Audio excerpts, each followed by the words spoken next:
Buonasera, ben ritrovati a Punti di Vista, ben ritrovati. Un saluto e il buongiorno anche a chi magari ci sta seguendo nella replica mattutina. Ben ritrovati con Punti di Vista, questo spazio quotidiano dedicato all'informazione e anche all'approfondimento con degli ospiti. Allora, abbiamo parlato tanto di scuola in questo periodo e ogni giorno ne parliamo perché comunque è un punto che preoccupa in particolare in questo momento. Allora abbiamo deciso proprio di affrontare questo argomento e di farlo con un ospite eccellente. Allora io darei subito il benvenuto, se riusciamo a collegarci con, lo vediamo nello sfondo, Don Cesare Contarini, rettore del Collegio Vescovile Barbarigo di Padova. Buonasera e ben ritrovato.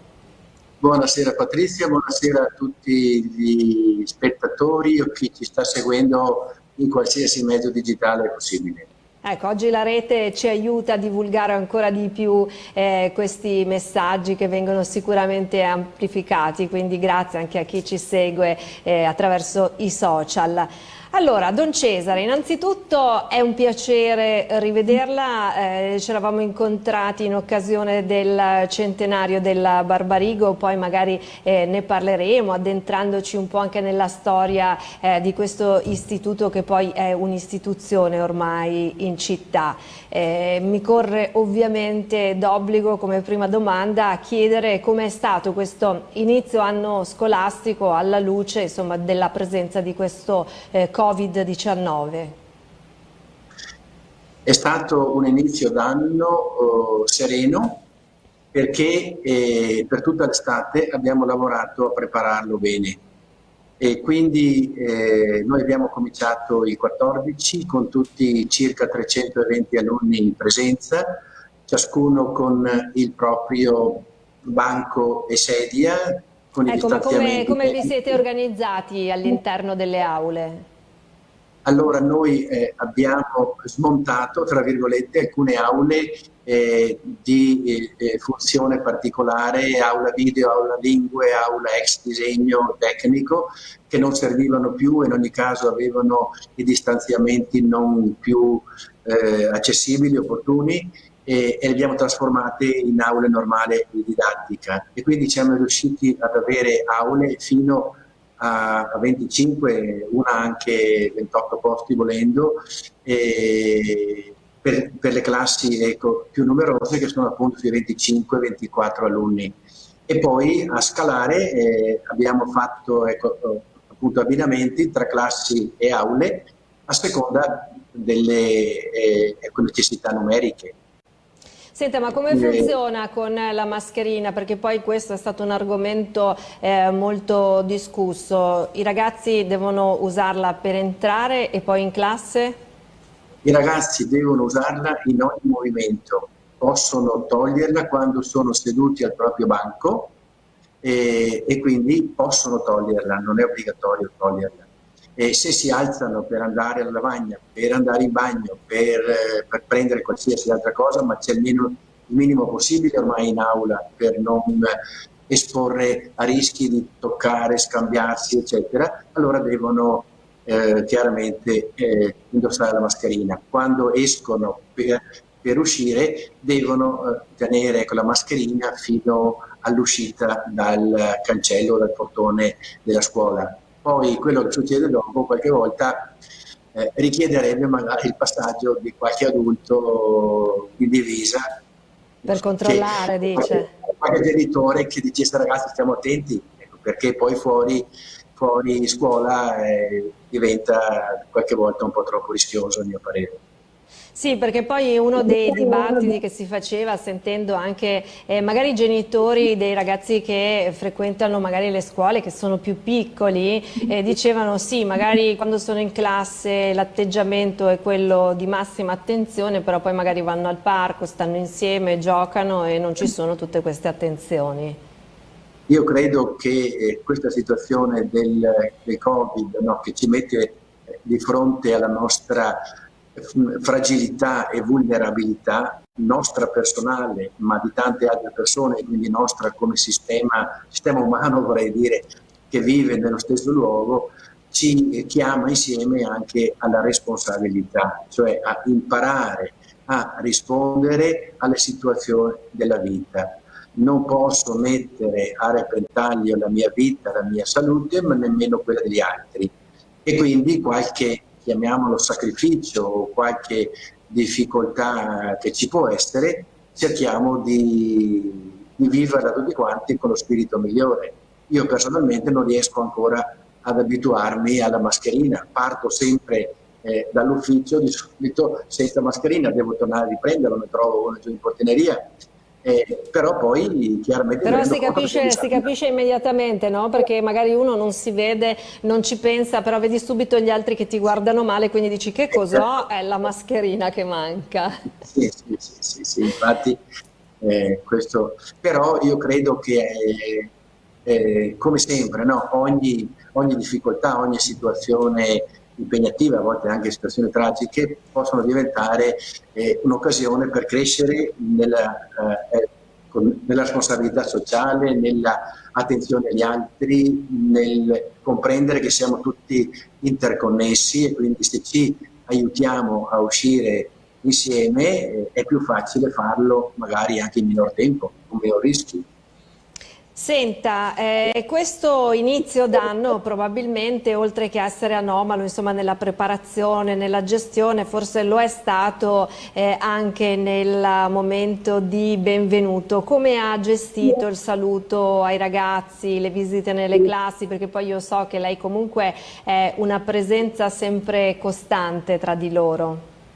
E noi eravamo abituati a fare un momento di benvenuto prima, diciamo alle 8:30 per tutti i ragazzi delle medie e poi uno alle 9:30 per le prime superiori, con un saluto, un'accoglienza specifica e poi portandoli in giro anche per l'istituto a conoscere la casa in cui saranno 3 o 5 anni. Quest'anno tutto questo è stato impossibile farlo per gruppi. Io personalmente ho girato tutte le 22 classi, ho salutato i ragazzi in classe perché così ho potuto vederli senza mascherina addosso, almeno un sorriso, insomma, ce lo siamo scambiati così. Ho visto con piacere che il tornare a scuola dopo circa 6 mesi, da febbraio, per la maggioranza, è stato anche un momento desiderato. Cominciare a scuola, venire a scuola non è mai come andare a una festa, a una sagra, a una nozze, certo. Ma insomma io ho visto tanta attesa di rivedere i compagni di classe, i nuovi compagni per chi ha cominciato, i professori vecchi e nuovi, ma anche i muri stessi, le aule, ecco, l'ambiente, il giardino del Barbarigo. Certamente questo può essere un abbrivio positivo è un aggettivo un po' equivoco, adesso pericoloso, sì. C'era comunque la voglia di ricominciare, di ritornare a condividere, insomma, la quotidianità e quindi la scuola sicuramente diventa anche molto più apprezzata, forse prende anche un valore diverso dopo questo momento molto critico e ora ancora difficile. Senta, come sono stati... Dica. No, infatti noi proprio per questo abbiamo predisposto alcune possibilità e apparecchiature tecniche per essere pronti in caso di necessità, obbligato comando di stare a casa per il singolo gruppo classe o addirittura per più o per tutti i ragazzi, essere pronti a intervenire in didattica a distanza. Senta, ma come funziona l'eventuale inizio stato emergenza? Cioè un alunno alla febbre, che cosa succede? A quel punto arriva il referente Covid della scuola, noi ne abbiamo 2 prudenzialmente, che parlando con il ragazzo, cercando di capire la situazione, concorda con il ragazzo che può avere 11 anni ma può averne anche 18, quindi c'è anche qui chiaramente un margine di interlocuzione diverso, concorda se chiamare i genitori. Quando si parla con i genitori e si spiega qual è ecco, la situazione, i sintomi presentati, da lì parte la procedura Covid. Cosa significa? Che il ragazzo resta chiuso, resta dentro e protetto all'aula finché arrivano i genitori o qualcuno comunque a prenderlo, meno persone possibili interessate evidentemente. E poi loro hanno la responsabilità di chiamare il pediatra o il medico di famiglia, il quale poi decide se andare avanti con il tampone o altri esami relativi al Covid, o se, conoscendo la situazione, dice ma è soltanto un'alterazione febbrile, è soltanto un mal di pancia dovuto ad altro, o colpo di tosse più strano del solito, eccetera, insomma. Poi, ecco, quindi non è automatica la conseguenza per l'intera classe. Quando scatta invece il blocco, diciamo, dei compagni? È quando il tampone è positivo, cioè quando si sa con certezza che questo ragazzo o ragazza ha effettivamente contratto il Covid. E allora per tutti scatta il controllo, per tutti i compagni di classe e quelli eventualmente che fossero stati più vicini per altre attività che abbiamo cercato ovviamente di limitare al massimo, e per i professori che sono stati a contatto negli ultimi 2 giorni. Ecco, ovviamente il consiglio è quello a chi ha un raffreddore, a chi ha mal di gola, magari di non andare a scuola per non creare situazioni di disagio, o solamente in caso di febbre? Allora, il consiglio è quello di avere l'attenzione e responsabilità al mattino, di controllare che i ragazzi stiano bene, i ragazzi ma anche noi adulti prima di partire per andare a scuola e qualsiasi altro posto, insomma. Io ho letto una frase molto semplice che nei giorni scorsi ho ripetuto a tutti i genitori che ho incontrato all'inizio dell'anno. Il miglior termoscanner è il bacio della mamma in fronte al ragazzo che parte al mattino per la scuola. Ho detto anche, non so se a 18 anni, 17, 16 i ragazzi accettino volentieri questo bacio, però a volte basta anche mettere una mano sulla fronte per capire che non c'è alcun segnale di pericolo. Se ci fosse, si controlla bene la temperatura. Perché occorre fare questo a casa? Perché se il ragazzo avesse qualche problema è bene che non vada a diffonderlo in autobus, in pullman, in giro per le strade, ma sia subito fermato a casa. Ecco sì, tra l'altro mi consenta di dire, so che qualcuno mi vorrà male in questo momento in cui io lo dico e sollevo lei da quello che sto dicendo, ve lo dico io, purtroppo c'è il nodo comunque dei trasporti che secondo me resta un punto molto difficile, perché se poi vengono messe in atto tutte queste precauzioni purtroppo vediamo che all'interno dei mezzi pubblici un po' in tutte le città, perché nessuna esente. Io questa mattina sono stata a Venezia e purtroppo l'ho riscontrato anche nel Vaporetto, si è tutti uno attaccato all'altro, quindi tu puoi avere la mascherina, però insomma rimane sempre questo punto di domanda. Quindi d'altra parte tutti viviamo su questa terra, in queste città, con questi mezzi di trasporto, e dobbiamo adattare le nostre risposte, le nostre misure di prevenzione e protezione alla situazione concreta. Altro credo non sia possibile fare. Certamente il rischio c'è e cerchiamo di abbassare il più possibile questo rischio, prendendo le giuste precauzioni e prevenzioni. Sì, sì, certo, mi rendo conto che non è possibile neppure contingentare gli spazi o mettere ulteriori mezzi a disposizione, però insomma resta un punto sul quale riflettere. Senta, ma lei che vede questi studenti, che poi salutiamo perché non lo abbiamo ancora fatto, quindi grazie se siete collegati con noi questa sera. Lei come li vede? Come stanno affrontando questa quotidianità? C'è la consapevolezza? Io vedo che alcuni sono anche in classe con la mascherina, Di alcuni ragazzi so con certezza che c'è qualche problema di protezione proprio per la propria salute, qualche altro è più una prevenzione, una paura. Noi questi cerchiamo sempre di aiutarli a rispettarli tutti. Poi c'è sempre un problema fondamentale: quando io chiedo ai ragazzi come va, la maggioranza di solito mi dice bene, bene, perché al preside si risponde sempre che le cose vanno bene. E soprattutto la difficoltà è che io in genere li vedo in intervallo quando arrivano al mattino, quando escono 1:30, 1:40, e hanno sempre addosso la mascherina. Quindi questo, diciamo, ti rende meno leggibile l'espressione, la situazione. Appena possibile, appena le classi saranno avviate, anch'io avrò un po' liberato il mio tavolo da tante carte, diciamo così, arretrate, andrò un po' di più per le classi a vederle anche di persona, insomma, fare 4 chiacchiere con l'uno o con l'altro. Certo, sicuramente è fondamentale. Poi lei è anche molto social, devo dire, don Cesare.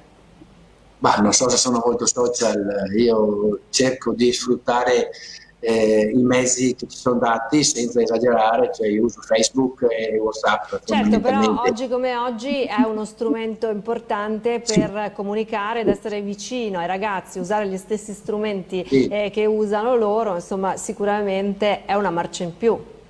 Beh, mi dicono che io sono già vecchio perché loro usano TikTok, Instagram e altri, a cui io non accedo perché c'è un limite di tempo anche.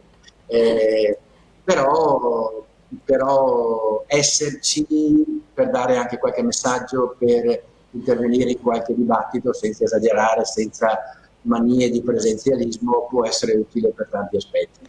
Per esempio, durante il lockdown ho scoperto, prima non lo sapevo, che sia Facebook sia WhatsApp hanno la funzione stato, in cui uno può mettere un messaggio, un'immagine, una foto, qualcosa, e chi vuole accede, vede e magari fa un commento.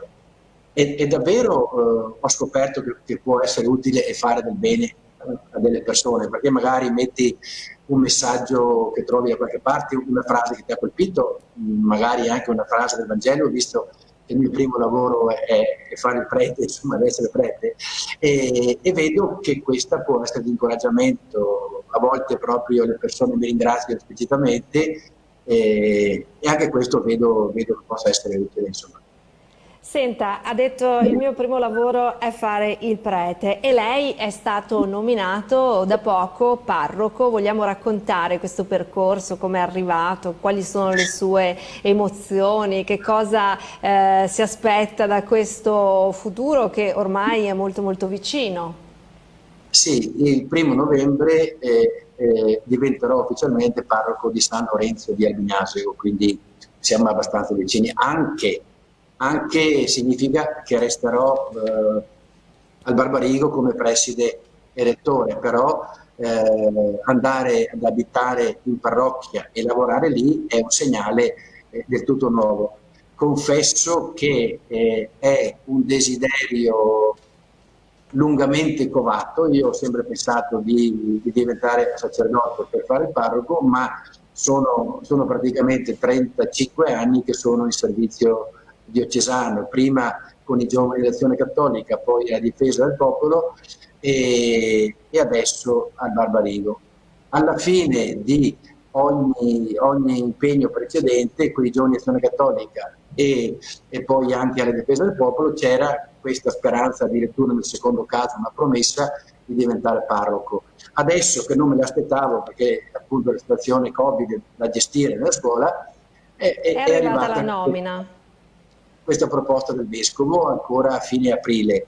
È una proposta inserita dentro un progetto di collaborazione e fraternità con altri 2 sacerdoti miei amici, uno dei quali è coetanei e compagni di ordinazione, uno dei quali verrà a vivere e a lavorare con me a San Lorenzo di Albignasego e un altro andrà nelle 2 parrocchie vicine di San Giacomo e l'Ion di Albignasego. Quindi cercheremo di fare anche un po' di collaborazione, di impegno insieme. Sono molto contento, sto pensando come organizzare le due responsabilità in modo che nessuna delle situazioni abbia a scapitarne. Spero che una possa aiutare a vivere meglio l'altra e poi chiederò a tutti la pazienza del tempo di inserimento, di riorganizzazione delle mie giornate, del mio tempo, un po' anche del mio cuore. Certo, anche perché la sua vita sicuramente subirà un cambiamento importante. Poi il territorio di Albignasego è anche molto ampio, sicuramente una comunità. Credo sia una parrocchia, non tutto Albignasego. Vabbè, però insomma comunque è una zona abbastanza ampia dove poi ci sono anche numerose famiglie, perché poi oggi anche i territori... È una bellissima scuola, ecco, dell'infanzia che ha 120 bambini, mi pare più un nido di un'altra trentina di piccoli, poi ci sono attività in parrocchia, gruppi del canto, gruppi giovani che mi chiedono di cominciare a fare attività, insomma ci sono tante cose per entusiasmarsi e quindi spero che sia una bella esperienza, anche se chiedo appunto a tutti la pazienza di inserirmi, di conoscere, di sapere cosa dire e cosa fare, insomma. Allora, io vorrei salutare ancora tutti i nostri telespettatori, vi ricordo che siamo in diretta, siamo in compagnia di Don Cesare Contarini, rettore e preside dell'Istituto Barbarigo di Padova. Come avete sentito ci sta raccontando anche le sue emozioni, le sue sensazioni, il lavoro che arriverà presto con insomma, questa nuova nomina a parroco a San Lorenzo, ha detto? San Lorenzo di Albignasego, quindi salutiamo anche tutti i cittadini insomma, che poi avranno sicuramente a che fare con la fortuna straordinaria di avere un parroco così.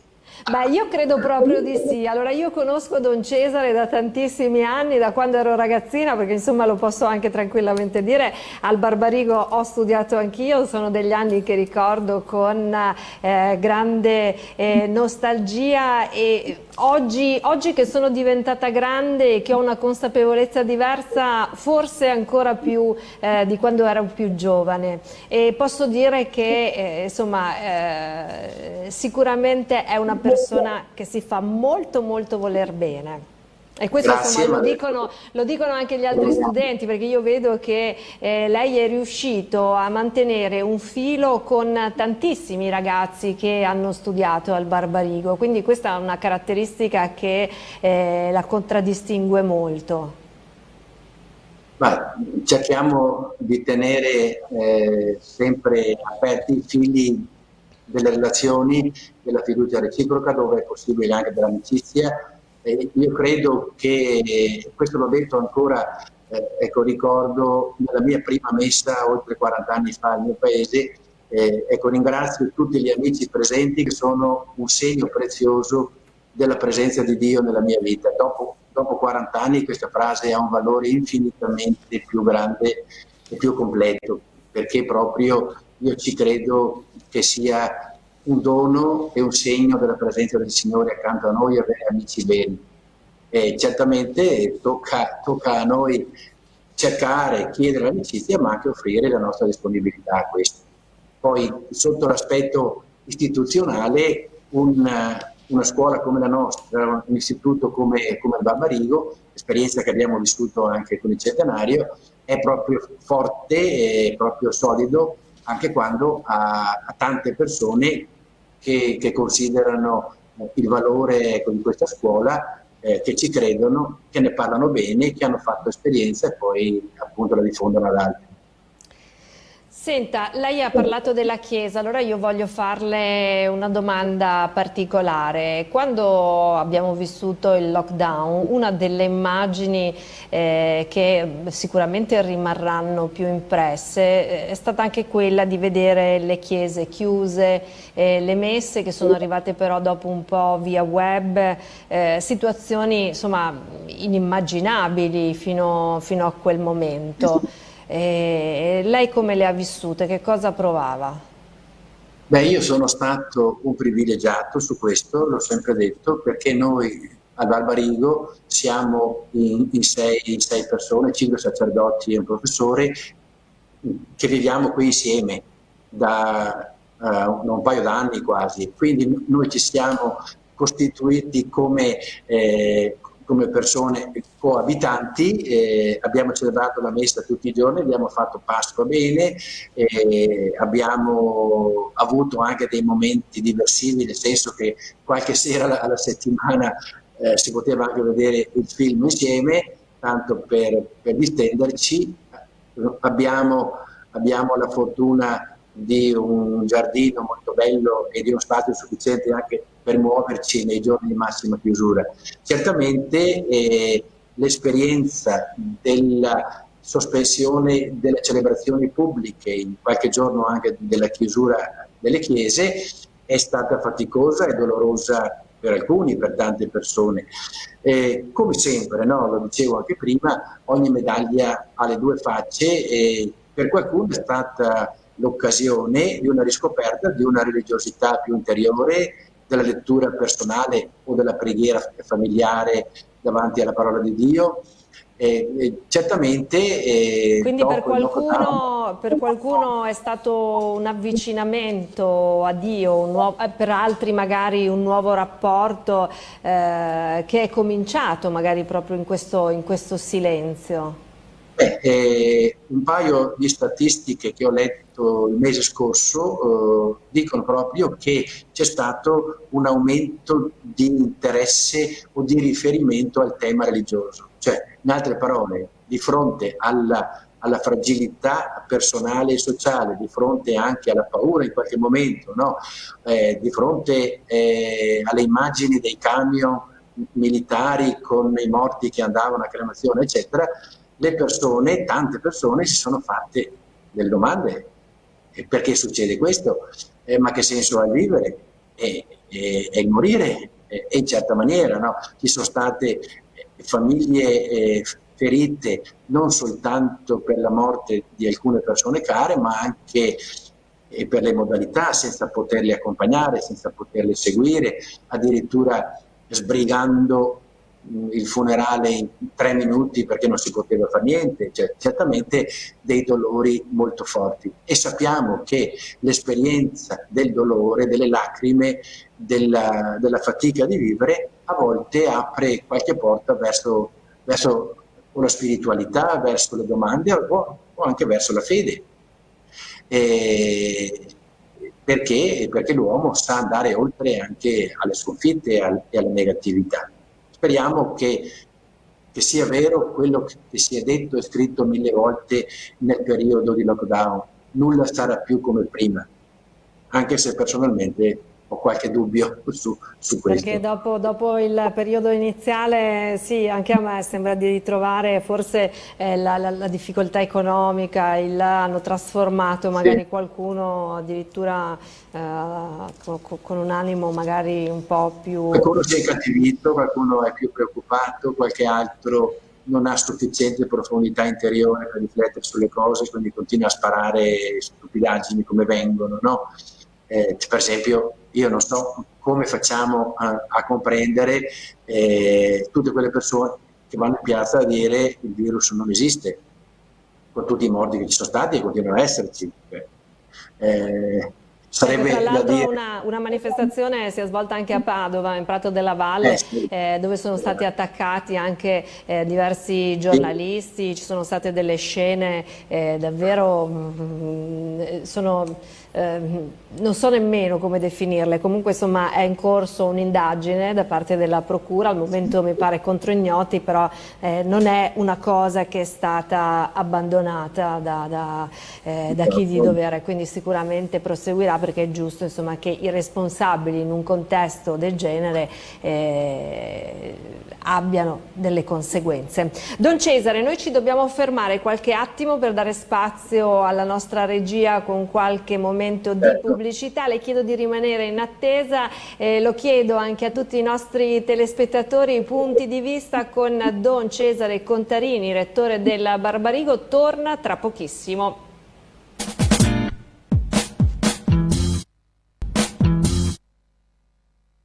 Ritrovati Ritrovati ancora in diretta con Punti di Vista, ospite della nostra puntata questa sera Don Cesare Contarini, rettore del Collegio Vescovile Barbarigo di Padova. Allora, abbiamo scoperto un po' come sta avvenendo questa gestione scolastica al tempo del Covid, abbiamo scoperto abbastanza cose, non tantissime, abbastanza cose su di lei, su questa nomina a parroco, come gestirà questi due impegni sicuramente molto importanti.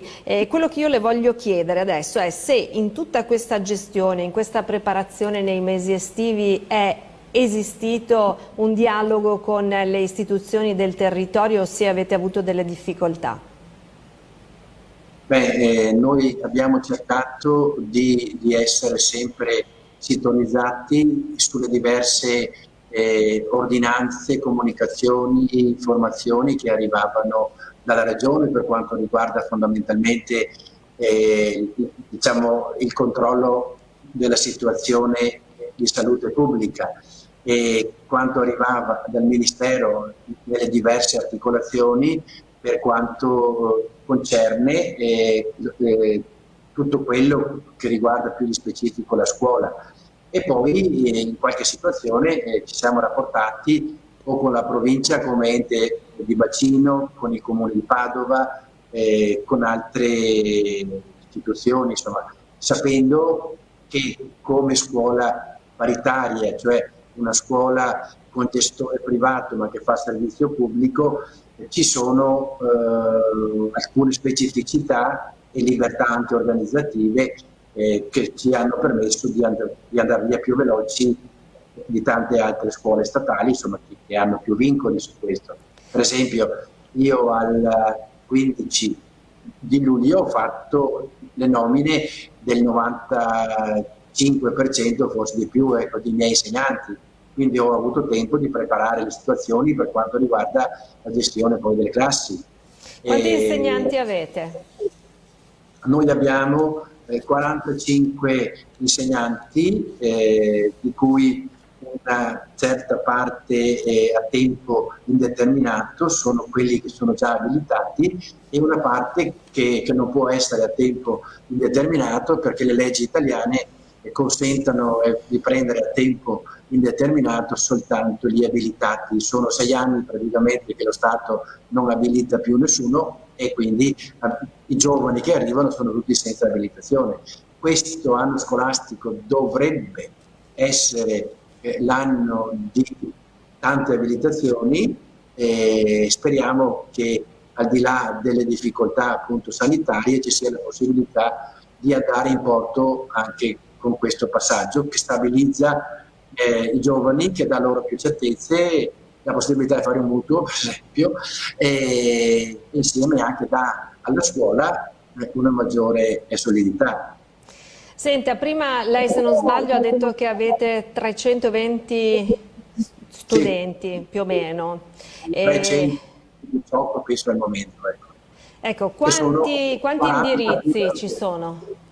Allora, noi abbiamo una scuola media, piccolina, nel senso di una sezione per classe, 15-17 ragazzi, quindi un numero ideale per lavorarci dentro. D'altronde abbiamo aule al massimo per 17-18 posti e quindi non sarebbe possibile con queste norme ovviamente di distanziamento avere di più. E poi abbiamo Don Cesare, prima di farla proseguire, posso chiederle che banchi avete? Con un mezzo sorriso? Abbiamo banchi tradizionali, di quelli ultimo modello in sicurezza, cioè senza alcuno spazio sotto per mettere i libri, senza il poggiapiedi, proprio il banco più semplice possibile, per evitare in caso di emergenza o di altro che i ragazzi si sbattano la testa sotto, si inciampino, eccetera. Banchi, ultimi dei quali sono arrivati credo il 28 di agosto o una roba del genere, insomma. Però in 3 anni ultimi sono stati cambiati praticamente 280 su 320, ecco. per dire, forse Sì, anche di più. praticamente insomma quasi Esatto. tutti. Allora, torniamo a parlare un po' di Sì, questi i indirizzi. superiori, noi abbiamo 3 indirizzi alle superiori che poi diventano 4 in pratica. Il liceo classico che è presente a Barbarigo da fine anni 20, quindi da quasi 100 anni, poi Conosco. esattamente, ci siamo conosciuti lì, poi il tecnico economico che prima era tecnico commerciale, ma per tutti è sempre stato la ragioneria, che sta ecco, ritornando ad avere una buona solidità, e poi il pezzo forte è sempre il nostro liceo scientifico, che è qui dagli anni 60, che ormai ha raggiunto pienezza di percorso, cioè 5 anni, sia per ecco, il liceo tradizionale, sia per l'indirizzo opzione scienze applicate. Il liceo scientifico è quello che ha, ecco, il numero maggiore di studenti, ed è, diciamo, ben nutrito, ecco. Senta, ma esiste una scelta, magari non so, le ragazze preferiscono più un indirizzo che un altro rispetto al maschi o no? Allora, noi abbiamo per tradizione una scuola leggermente più maschile che femminile. Per tradizione, fino a 40 anni fa erano solo maschi e Barbarigo, no? Poi le cose cambiano. Adesso il classico è a netta maggioranza femminile, quasi tutte le classi direi, forse anche proprio tutte. Il tecnico è a netta maggioranza maschile, anche se per esempio quest'anno in prima ci sono, ecco, più ragazze del solito. Ecco, lo scientifico ha alcune classi equilibrate, altre spostate più sul maschile, in particolare scienze applicate, a alcune classi con soltanto una ragazza dentro. E lo scorso anno ce n'erano un paio proprio tutte maschili. Scienze applicate è veramente un feudo maschile su questo. Poi al tradizionale invece ci sono ecco, parecchie ragazze, per esempio in quarta quest'anno si è passati da una maggioranza maschile a una maggioranza femminile, appunto per l'arrivo di alcune ragazze e la partenza per altri lidi di alcuni maschi. Senta, ma lei che ha contatto con i ragazzi quotidianamente, la generazione di oggi ha a disposizione degli strumenti che fino a qualche anno fa non c'erano, parliamo dei social, del web, come abbiamo detto anche in apertura di trasmissione. Questo comporta delle differenze? Lei vede dei cambiamenti nei ragazzi, proprio intesa come generazione, rispetto magari al tempo di quando andavo a scuola io? Allora, io credo che la riflessione più seria da fare su questo è che per molti ragazzi e ragazze il social, il virtuale, è un mondo reale. Cioè, nel senso che loro impegnano il proprio tempo, a volte esageratamente, la propria emotività, le proprie delusioni e illusioni. Infatti, per esempio, noi cerchiamo sempre a cavallo tra terza media, a volte anche seconda, e biennio del superiore, di fare qualche attività educativa sull'uso dei social, dei mezzi digitali e tutto il resto, no? A partire da evitare i rischi che arrivano all'offesa, alla persecuzione di qualche amico, di qualche compagno, al cyberbullismo, insomma, cioè all'offendere Sì, gli altri. abbiamo visto dei casi di cronaca veramente tragici anche su questi Io, argomenti. io su questo sono molto chiaro.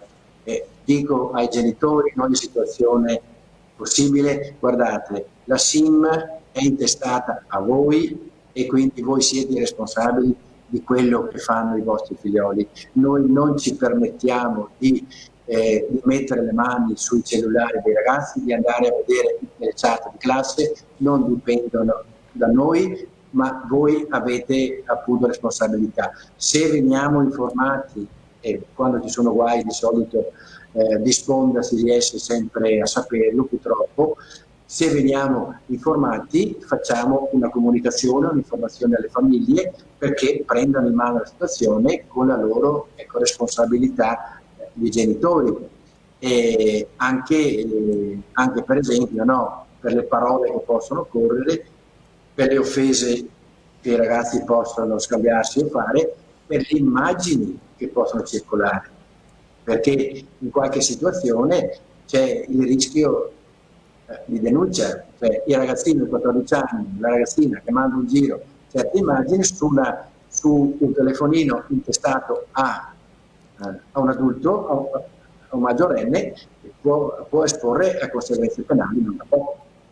Senta, io non voglio entrare nel merito di situazioni personali che possano ovviamente ricondurre a delle persone, ma a lei è capitato che magari qualche ragazzo sia venuto a chiedere aiuto o a raccontare di situazioni dove c'era bisogno di intervenire?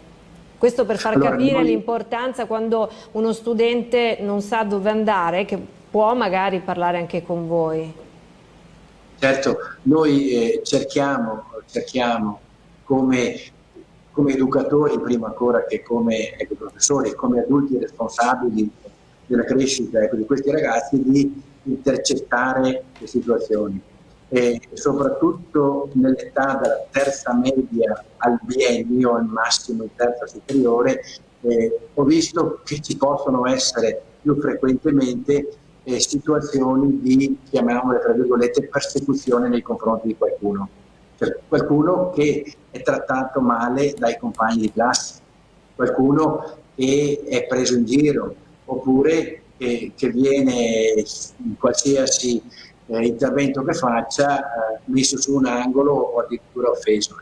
Su questo noi, quando siamo informati, cerchiamo di intervenire con i mezzi possibili, cioè una riflessione con le persone coinvolte, un coinvolgimento prudente e discreto dei genitori, qualche volta anche tirare simbolicamente le orecchie, ma insomma cercare di richiamare a responsabilità chi si rende colpevole di questo. Ecco. Però ogni anno qualche situazione succede, di antipatica, diciamo. Allora, mi permetta di dire anche che abbiamo qui il bollettino con gli aggiornamenti Covid-19 del Veneto per quel che riguarda la giornata di oggi, giovedì 24 settembre, quindi il bollettino delle ultime 24 ore purtroppo riporta un numero differente dagli altri giorni. Il Veneto registra 248 nuovi casi di positività al Covid-19 nelle ultime 24 ore, 2 le vittime e il dato complessivo dei morti da inizio ovviamente pandemia, riporta il bollettino, è 2169.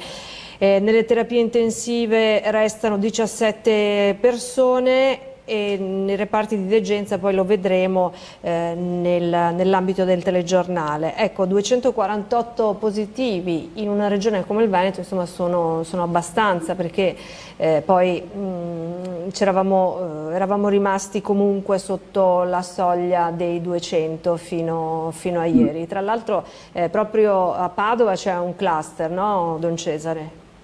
Sì, a 100 metri dal Barbario. Sì. Ecco, questo... sono ambienti che i ragazzi non frequentano perché sono spazi per altre persone con altre destinazioni, però si deve rendere avvertiti che ci vuole prudenza. La settimana scorsa c'era un articolo sul Mattino di Padova del demografo Dalla Zuanna, che è uno studiolo serio, che parlava di un positivo silente ogni 600 in Veneto, insomma, no? Per questo è importante stare attenti, controllarsi, eccetera. Devo dire anche che da milanista oggi la notizia è che anche Ibrahimovic è positivo. Quindi... Esatto, perché lei ama il calcio, infatti stavo vedendo anche questa notizia. Perché senza di lui il Milan perde il 50% del suo valore, dico scherzosamente, ma insomma non troppo. Beh, insomma, naturalmente noi facciamo gli auguri a tutte le persone che sono ammalate, però anche quelli delle altre squadre, per carità. Siamo ecumenici nella salute, però ci fa pensare, no? Anche persone che hanno dei livelli di attenzione e sorveglianza clinica, medica, perché penso che i calciatori di quel livello abbiano, non dico un medico personale, ma qualcuno che riguarda tutti i momenti o quasi, anche loro sono esposti a rischio. E quindi capita ogni tot che ci sia qualcuno di infettato. Stiamo attenti anche noi che magari abbiamo tanti incontri lo stesso e ci proteggiamo. ecco, sì, questa resta una regola fondamentale perché come abbiamo detto anche nella prima parte di trasmissione, mai come in questo momento la vita di ognuno di noi è concatenata a quella delle altre persone, quindi proteggere noi stessi è anche un atto di responsabilità nei confronti degli altri. Senta, noi siamo quasi in chiusura, un'ultima riflessione la volevo fare su questi 100 anni del Barbarigo. Come li avete vissuti? È stato un anno, il 2019, molto denso e molto ricco di appuntamenti, di incontri, di conoscenze, no? E noi l'abbiamo preparato con minimo 2 anni di lavoro previo, la costruzione di un libro, ecco, il volume del centenario che è disponibile qui in istituto per chi fosse interessato, e vari appuntamenti di cui certamente il più grande e indimenticabile è stata l'udienza di Papa Francesco, tutta per noi del Barbarigo il 23 marzo del 2019. Ed è stato davvero un grande momento, ma poi anche la festa fatta a fine maggio. Ecco, quello che io ho visto, no, al di là dei tanti meriti di tantissime persone accumulati, espressi in 100 anni di storia, è il senso di appartenenza che molte persone, anche anzianissime, hanno riscoperto. Io sono stato presente in mostra quando è stata organizzata praticamente in febbraio, 20 giorni di febbraio 2019 a San Gaetano, persone che hanno scritto frasi indelebili che resteranno nella storia, diciamo, proprio ben conservate, no? Anziani 85-90 anni che arrivano. Io ho fatto la scuola negli anni 40 e sono ancora qui, no? Con gioia, con grinta.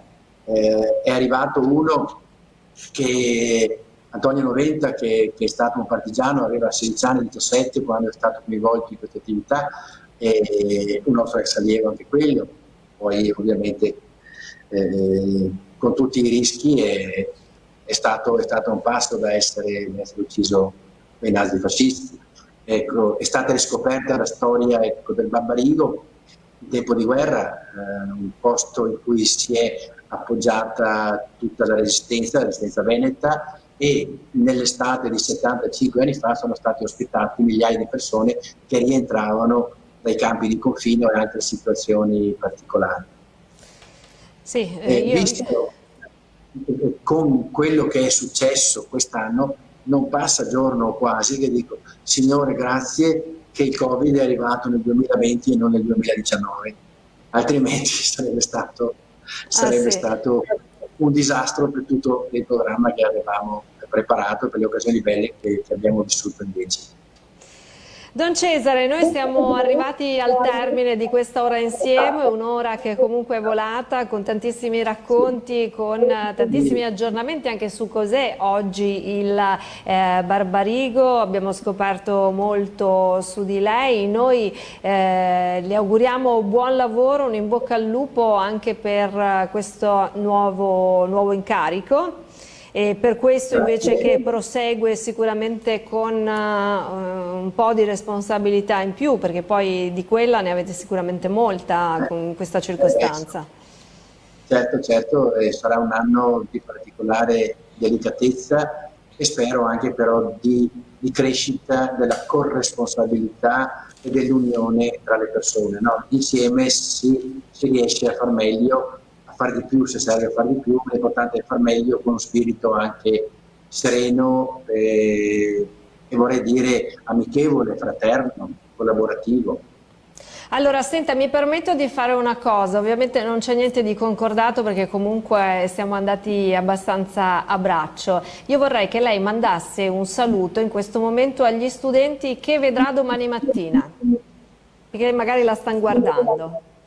Ma, allora, il preside chiede spesso ai suoi studenti, ma hai cominciato a studiare sul serio? So che è diventata una battuta che loro si scambiano per prendere in giro bonariamente.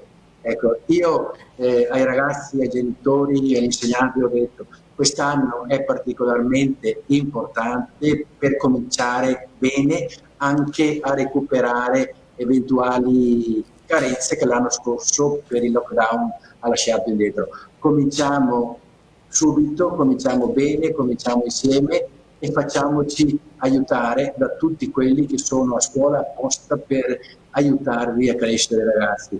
Arrivate a scuola con la mascherina ma col sorriso dentro e con la disponibilità a imparare, a scambiare, ad aiutare a crescere insieme.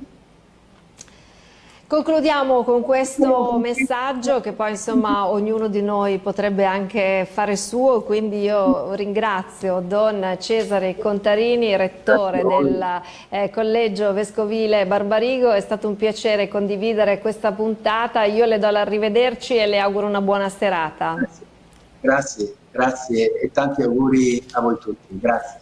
Grazie ancora, un saluto a tutti i nostri telespettatori, grazie perché come sempre siete stati in tantissimi a essere in contatto e in collegamento con noi, quindi un abbraccio virtuale, io vi aspetto domani, domani avremo un'altra puntata dedicata al mondo della storia, al mondo dell'arte con alcuni ospiti molto importanti, quindi mi raccomando non perdete la puntata di domani, ci sarà una gran bella sorpresa, arrivederci e buona serata.